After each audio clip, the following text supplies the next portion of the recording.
In November, the Greenwood Leflore Hospital lost another $2 million as both the city and county try to come up with enough money to keep the place open while they look for a plan for its future. The hospital has enough cash to operate until February. Then the infusion of cash that has came in from us, the county still, I don't know, they hadn't put their money in yet, not saying they're not going to do it, but if the county do what they supposed to do and we do what we supposed to do, we make it to May or June. But the interim administrator said we need to make it to October.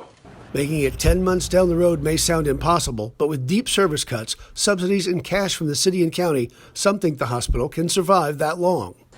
The board's working very, very hard on that.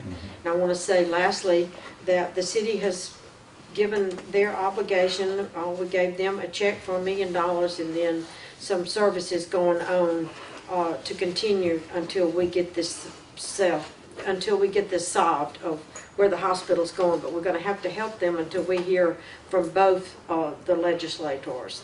Meantime, the hospital's future looks very different from its past. State of Mississippi, the federal government wants to downsize. And being that as it may, they're not going to do much to help us as far as funding unless we can get our statute changed to critical care. If we change it to critical care, we can get more reimbursement on Medicaid. But lots finna change in the healthcare industry. They did come up with a plan that if all else fails, our hospital can be an emergency room outpatient facility only.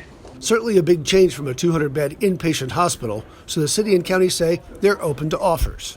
The mayor and I pushed today for another RFP because we all getting calls now.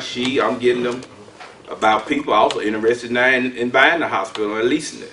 You know how legit it is because the calls coming from California, everywhere.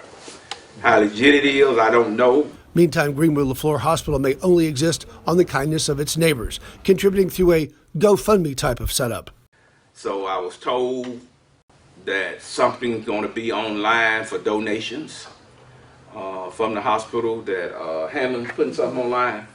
And I asked about that, so if anybody asks you about our hospital, you tell them go online and donate. Dennis Turner, the Delta News.